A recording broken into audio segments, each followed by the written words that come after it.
मिलते हैं। तो अब सेशन की थोड़ी स्पीड बढ़ाते हैं, है ना।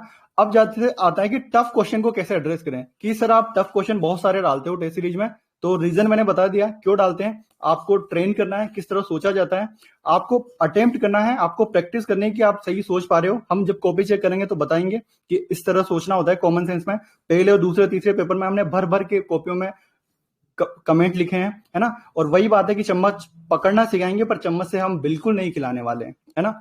और जैसे अब ये 4 क्वेश्चन है मैंने पिछली बार डाले थे कि ग्लोबलाइजेशन का इंपैक्ट बताओ कास्ट पे। अब कई लोगों की सांसें फूल गई। अब ये बताओ कास्ट के 6 फीचर होते हैं, है ना, सबको पता है। अब 6 फीचर पे ग्लोबलाइजेशन का कुछ भी बना दो यार, है ना। अंतर वो विवाह पे लिख दो, है ना, सेम कास्ट में, या फिर एम्प्लॉयमेंट पे लिख दो, जिस पे भी लिखना चाहो वो लिख दो। 6 चीजों पे लिखोगे उसी में आपका ग्लोबलाइजेशन खत्म हो गया। मार्जिनल कॉस्ट ऑफ कैपिटल पूछा था, कॉस्ट ऑफ कैपिटल का ज्ञान चिपकाओ, कुछ तो दूंगा मैं, थोड़ा तो उसमें मार्जिनल का आगे ज्ञान लगा दो। राजस्थान स्टार्टअप पॉलिसी पूछी मैंने, तो अब सोचो लोगों ने ब्लैंक छोड़ दिए। अब ये इसीलिए पूछी थी, मुझे भी पता था कि आप नहीं पढ़ के आओगे, लेकिन पूछी इसीलिए कि आप कुछ देखें कितना लिख पाते हो। कई लोगों ने, जब मैंने 20-25-30 कॉपी चेक की तो कई लोगों ने लिखा है, अच्छा लगा मुझे। जनरल पॉइंट लिखे पर 1-1.5 नंबर मैंने उनको दिया है 5 में से, क्योंकि वो रिलेवेंट पॉइंट है। तो जब आपको जैसे स्टार्टअप पॉलिसी थी तो ऐसी कोई पॉलिसी याद करो, जैसे रिप्स में क्या क्या होते हैं कि 7 साल तक 10 साल तक ये बेनिफिट वो बेनिफिट, ऐसे कुछ कुछ स्टार्टअप के लिए कर रहे होंगे वो, तो वो चीज लिख दो कॉमन। अपने सिलेबस की हर टर्मिनोलॉजी को यूज करो, घुस जाओ। एक इस बार मैंने पूछा था कि बिहेवियर ग्रुप का एक इंडिविजुअल बिहेवियर पे क्या फर्क पड़ता है, तो पूरा टॉपिक आपने देखा है, उसमें कितनी सारी चीजें लिखी हुई है। एटीट्यूड लिखा हुआ है, टीम बिल्डिंग लिखा हुआ है, कॉन्फ्लिक्ट मैनेजमेंट लिखा हुआ है।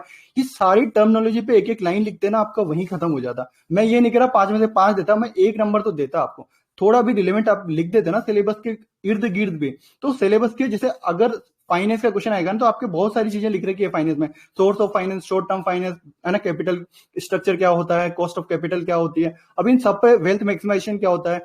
अब कहीं पे कुछ फाइनेंस रिलेटेड आया ना, तो इन चीजों को यूज करो। ये आपकी वोकेबलरी है सिलेबस को, तो सिलेबस को यूज करो और टफ क्वेश्चन को एड्रेस करना सीखो धीरे धीरे। जब हम फाइनल एग्जाम में जाएंगे छोड़ो मत, यहां आप छोड़ दोगे तो सीखोगे कैसे। तो हर एग्जाम में ट्राई करो, हर टेस्ट में ट्राई करो, जानबूझ के डालते हैं उनमें एड्रेस करने की कोशिश करो। ऐसे पूरा पन्ना खाली छोड़ के मत आओ, कोई मतलब नहीं है, फिर तो मैं डालूंगा ही नहीं। ठीक है, आगे बढ़ते हैं। अब जब मैं होलिस्टिक डेफिनेशन की बात करता हूँ, शॉर्ट डेफिनेशन की बात करता हूँ। शॉर्ट डेफिनेशन आप 5 मार्क्स में बना सकते हो, लिख सकते हो। अगर एक डेडलाइन का टैलेंट नहीं है तो मत लिखो। और जब होलिस्टिक की बात करता हूं, तो अब लोगों ने मार्केटिंग मिक्स लिख रखा है कि वहां से कि हमें प्रोडक्शन से कस्टमर तक पहुंचाना, ये मार्केटिंग है।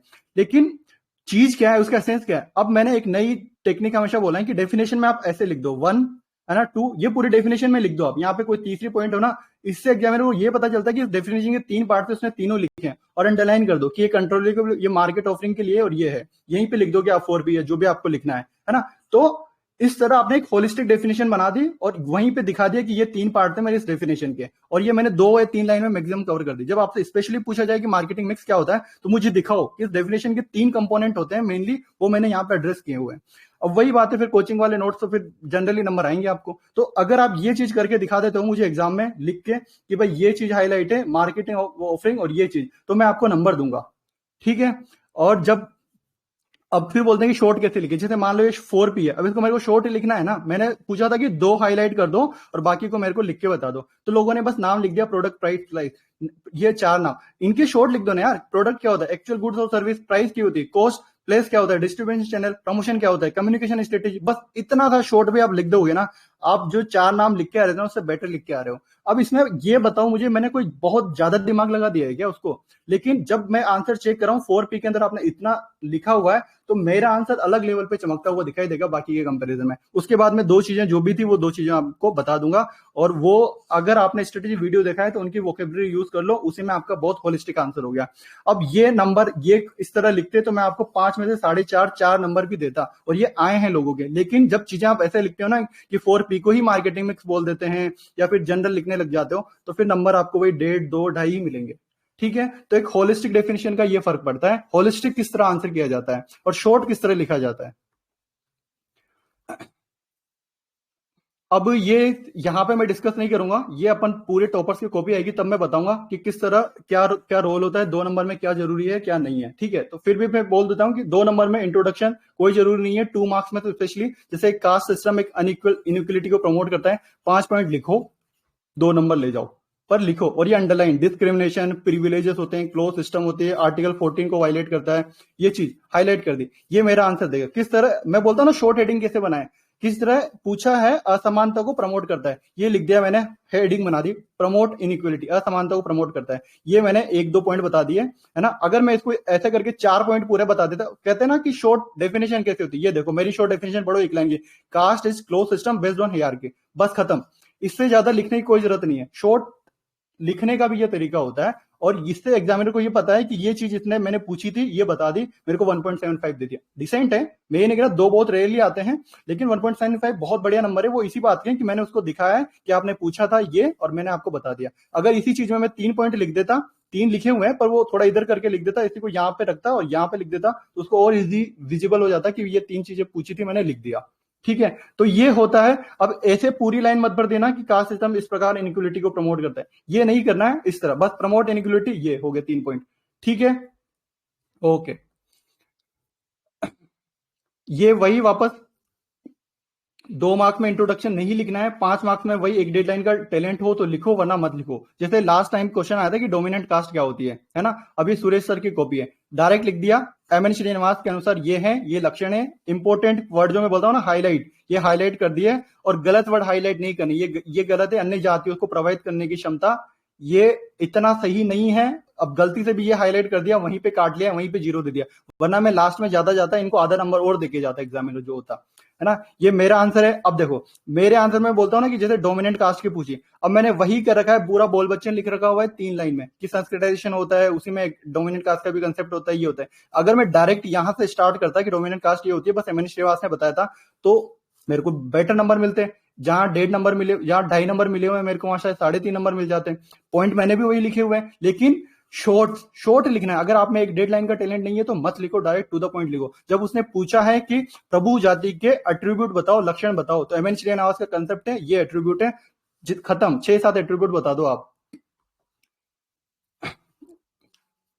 अब जैसे ये था पॉलिटिकल करप्शन, लास्ट टाइम पे आया था, ठीक है। अब इसमें मैंने मेरी जब कॉपी बताऊंगा, मैं कलाकारी बताऊंगा, 4 पॉइंट लिख दिए कि ये होता है, क्रोमनी कैपिटलिज्म हो गया, डिस्ट्रीब्यूशन के रिसोर्सेज में किस तरह पावर का मिसयूज करते हैं, है ना। अब मैं ये नहीं जा रहा, थोड़ा बहुत देखो डिफरेंस आता है चेक करने में, मैं ये नहीं कह रहा सही ज्यादा गलत, लेकिन मैं एक आपको बेसिक फंडा बता रहा हूँ किस तरह आपको टू द पॉइंट लिखना है।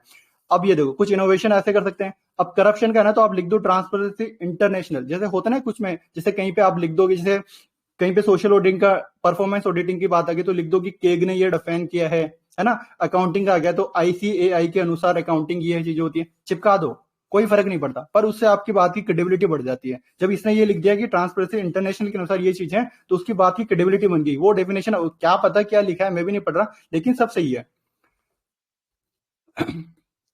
ठीक है, तो ये प्रभु जाति वाला मैंने बता दिया। और एग्जाम्पल जो मैं बोलता हूं कि वैल्यू एडिशन बढ़ाओ, एक बार कंफर्म कर देना सर मेरी आवाज बढ़िया आ रही है। हाँ सर आ रही है। ठीक है, जब मैं एक एट्रीब्यूट्स की बात करता हूं डोमिनेंट कास्ट की, तो ये था, आपने सबने लिख दिया, लेकिन अगर लास्ट में जाते जाते मैंने उसको वैल्यू एडिशन करके बता दिया कि ये एग्जाम्पल है, तो वहीं पे मैंने उसने मेरे को आधा नंबर एक्स्ट्रा दे दिया। और जब मैं बार बार बोल रहा था कि पूरा स्पेस भरना है, एक एक लाइन यूटिलाइज करनी है, तो ये देखो ये विवेक सर का सॉल्यूशन है। और कंक्लूजन, अब यहाँ पे 5 मेजर प्रॉब्लम पूछे ना ट्राइबल के, प्रॉब्लम उन्होंने बता दी, लेकिन साथ में 1-2 पॉइंट उन्होंने सॉल्यूशन पे कंक्लूजन करके छोड़ा है। तो कंक्लूजन चीजें लिख सकते हो, पर किस तरह का क्वेश्चन है उस पर, तो इस तरह ये होती है। ये तो हम पूरी कॉपी डिस्कस करेंगे, तब बात करेंगे। ये डायग्राम की जब मैं बात करता था कि किस तरह डायग्राम बनाने होते हैं, तो ये जजमानी व्यवस्था का मैंने अपनी हमारी कॉपीज में कई लोगों ने बनाया हुआ है, बहुत अच्छा डायग्राम है। अंतर्निर्भरता प्रमोट होती है, शोषण भी थोड़ा बहुत है। ये मैं जो अपने नोट्स में डालता रहता हूँ, है ना। जैसे ये वाला मैंने इस बार डाला भी था कि जब शेयर होल्डर के वेल्थ मैक्सिमाइजेशन की बात करता हूं, तो मैं 2 चीजें की बात करता हूँ, किस तरह मेरे शेयर की प्राइस बढ़ रही है साल भर साल, किस तरह मैं डिविडेंड को बढ़ाता जा रहा हूँ, है ना, लोगों के, मेरे शेयर होल्डर्स के लिए। तो ये मेरा वेल्थ मैक्सिमाइजेशन हो गया। जब मैं संस्कृताइजेशन और संस्कृतिकरण और विसंस्कृतिकरण की बात करता हूँ, तो मेरी ये हायरार्की है, ब्राह्मण, क्षत्रिय, वैश्य, शूद्र, और ये अनटचेबल या ट्राइब बोल दो लास्ट में। तो ये संस्कृताइजेशन से कैसे ऊपर पहुंच रहे हैं अपन, और डिसंस्कृताइजेशन विसंस्कृतिकरण से किस तरह अपन नीचे आ रहे हैं, इतना सा डायग्राम बना दिया। अब इसमें कोई ज्यादा दिमाग नहीं लगाया, ये अपवार्ड मोबिलिटी है, ये डाउनवर्ड मोबिलिटी है। ये जब मैंने डाउरी का क्वेश्चन डाला था, तब मैंने बताया था कि प्रॉपर डेटा क्या होता है, ये डाउरी का नहीं है, ये चाइल्ड मैरिज वाला है। तो मैंने एक छोटा सा रिसर्च करके बना रखा है पहले से कि किस तरह 2005 में चाइल्ड मैरिज राजस्थान में इतनी होती थी और 2019-21 के डेटा में 24% पे आ गई। तो कितना बढ़िया गया। जब गवर्नमेंट का इम्पैक्ट पूछेगा, अगर मैंने इतना बता दिया कि 47% से घटकर आधी हो गई है, तो मेरा आंसर उसके लिए बहुत अच्छा लगेगा। ठीक है, तो इस तरह डायग्राम मैं कोशिश करूंगा देता रहूं। और उसके अलावा जो 15 रूल हैं हमारे एसएमए, स्पेशली एसएमए के हैं, इनको हम थोड़ा और कोडिफाई करेंगे, थोड़ी और रिसर्च करेंगे, तब पूरी एक जगह लगा देंगे। लेकिन फिलहाल के लिए एसएमए के लिए 15 रूल हैं। हम जब आंसर कॉपीज बताऊंगा टॉपर की, उसमें हम डिस्कस करेंगे। ठीक है, और सर आप ये थोड़ा बता दो इंपॉर्टेंट ऑफ नोट्स मेकिंग, उसके बाद फिर मैं, या फिर पहले मार्किंग वाले कंपेरिजन ले लूं? सर जैसा आपको सही लगे। तो पहले कंपेरिजन ले लेते हैं, एक फ्लो में बना हुआ है। ठीक है ना? जी जी सर। ओके, देखो 15 रूल होते हैं। स्क्रीन दिख रही है एक बार? हाँ सर, दिख रही है। ओके,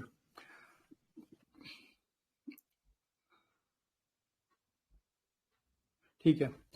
15 जो रूल मैं बताता जाऊंगा, उनको आपको एक एक दिमाग में बिठा लेना है, कोई रटना नहीं है, सिंपल से कॉमन सेंस की बातें हैं, मैं बताऊंगा। ठीक है, जैसे लास्ट ईयर क्वेश्चन आया कि शारदा एक्ट क्या है ना? अब आपको जो भी पॉइंट है टू द पॉइंट लिखो, टू द पॉइंट लिखो, और हमेशा अपना प्रेजेंटेशन सिंपल सिंपल, जितना सिंपल रखें। ये कॉपीज तो अब आई है, ये बात मैं पहले सेशन से बता रहा हूं। पिछली बार मैंने 2018 की कॉपियां मेरी एक बार उठा के भी नहीं देखी थी, अगर मैं इवेल्युएट कर देता तो शायद रैंक आ जाती। तो इस बार अगर हमने रिसर्च किया तो उसका फायदा उठाओ। तो हमेशा प्रेजेंटेशन जितना सिंपल हो सकता है, जितना सिंपल हो सकता है उतना करो। जब शारदा एक्ट में पूछा तो इसने बस इतना सा करके बता दिया कि हाँ ये इतना सा, ये प्रेजेंटेशन का फर्क इतना पड़ गया। अब घुमा फिरा के वही पॉइंट अंडरलाइन करने की जो मैं बात करता हूँ ना, तो ये अंडरलाइन कर दी कि न्यूनतम आयु 18-21 और ये 1900, ये जब भी आया था ये अंडरलाइन कर दी, ये पॉइंट बता दिया डेट नंबर। ये देखो सेम अंडरलाइन की हुई है की टर्म जो था शारदा एक्ट की। मेन बात यही है ना कि टाइम कब आया था और उम्र कितनी थी, और ये विलियम बेंटिक के टाइम आया था। ये हरविलास शारदा को ने अलग मोटे पेन से लिखा हुआ है। तो ये चीजें, चार चीजें बतानी थी इनको मेरे को। 1929 हरविलास शारदा, 18 और 14 और विलियम बेंटिक, इन्होंने मेरे को पूरी चार चीजें बता दी, मैंने इनको डेट नंबर दे दिया। ठीक है, अब ये मेरा आंसर देखो, चीजें वही लिखी हुई है। अब बोल वचन ज्यादा है कि हाँ बच्चों की मैरिज की एज कंट्रोल कर, वो रेगुलेट करता है ना। अभी चांदमल शारदा मेरे से गलत लिखाई में आ गया, शारदा तो था, और ये एज मैंने भी बता रखी। लेकिन अब एक तो इतनी पढ़ने की मेहनत वो करे, एक उसको जो मैंने आपको बताया सुरेश सर का जो आंसर है वो मेहनत कितनी इजी है।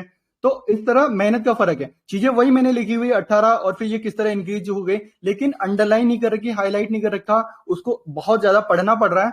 पॉइंट सही है, पर अगर क्वेश्चन की डिमांड इसी कि मैं उसको तुरंत समझा दूं तो वो मिलेगा। नंबर मेरे को 1 मिला हुआ है, कंटेंट उससे भी ज्यादा लिखा हुआ है। ठीक है, अब ये देखो, और एक और बात, इंग्लिश वाले ट्राई करो ये 5 लाइन यूटिलाइज करो जो वहां पे आती है। 5 लाइन मिलती है। जब मैं विवेक सर की कॉपी दिखाऊंगा तो उन्होंने इस लाइन को पूरा यूज किया हुआ है, इस तरह उन्होंने 5 लाइन बनाने की कोशिश की है। ठीक है, अब ये हिंदी वाली कॉपी है, वही ये पूरी चीज लिखी हुई है, डेट नंबर है ना। तो पहला रूल ये है, अब इसमें कोई ज्यादा कलाकारी नहीं है। आप चाहो जब तक आप पॉइंट जो भी हैं उस टॉपिक के आप बता पा रहे हो पैराग्राफ में, 2 नंबर में पैराग्राफ भी चल जाता है। क्या ही पैराग्राफ होता है, 4 लाइन में का तो पैराग्राफ ही नहीं मानता मैं। तो 4 लाइन वो ठीक है, 2 नंबर में चलेगी आपकी बात। लेकिन ये है, अब किस तरह इनइक्वलिटी प्रमोट करता है, तो एक तो मैंने तरीका बताया था आपको कि ये पॉइंट फॉर्मेट में लिखो, आप 2 नंबर ले जाओ, है ना। तो रूल नंबर 2 क्या है हमारा आंसर राइटिंग का, हमेशा प्रीफर टू पॉइंट फॉर्मेट करना है। जब क्वेश्चन की डिमांड है, पूछा है किस तरह जाति असमानता प्रमोट करती है, तो 5 तरह मैंने बता दी कि 5 तरह से ये करती है, और अंडरलाइन कर दिया। तो पॉइंट फॉर्मेट में यूज करो, ज्यादा नंबर मिलते हैं। यहां पढ़ने में उसको दिक्कत हो रही है, यहां पे उसने मेरे को बता दिया। अब जैसे इसमें भी वही पॉइंट फॉर्मेट 1 2 3 लिखे हुए हैं, डेढ़ नंबर, वहां 5 लिखे हुए थे, 2 नंबर। ये विवेक सर का है। अब इतना नीट एंड क्लीन अगर आप लिख सकते हो ना, तो आप पैराग्राफ भी लिख दो, मैं मानूंगा भाई नंबर मिलेंगे। पर पैराग्राफ की पहली कंडीशन ये होती है कि वो नीट एंड क्लीन, बहुत ही अच्छे हैंड राइटिंग में होना चाहिए। ये विवेक सर की कॉपी देखो आप, लिखा हुआ है सारे, सुपेरियोरिटी क्या होती है, है ना, किस तरह राइट्स और ड्यूटी का कंसेप्ट करके इन्होंने समझा रखा है। तो डेढ़ नंबर मिला हुआ है। और वही बात मैं बोल रहा था कि यहाँ जैसे हिंदी में 4 लाइनें यूज की ना, इन्होंने विवेक सर ने पूरी 5 लाइनें यूज की हुई है। तो जितना स्पेस है मैक्सिमम यूटिलाइज करना है। तो 2 रूल अभी तक हमारे क्लियर हैं। पहला, हमें प्रेजेंटेशन बहुत सिंपल बनाना है, कोई हाथ पैर इधर उधर कलाकारी वलाकारी सब लिमिटेड होगी। अभी मैं बताऊंगा जब कलाकारी की बात आएगी। जितना पूछा जाए उतना लिखो, टू द पॉइंट लिखो, और जितना स्पेस है उतने यूटिलाइज करो, पॉइंट फॉर्मेट प्रेफर करो। ठीक है, और तीसरा पॉइंट ये है कि हमेशा अच्छे कीवर्ड को हाईलाइट करो और शॉर्ट हेडिंग बनाओ। ये बात मैंने आपको पहले समझाई थी कि किस तरह हाईलाइट हेडिंग का रोल होता है, किस तरह हाईलाइट करने का रोल होता है। और आगे आ जाओ।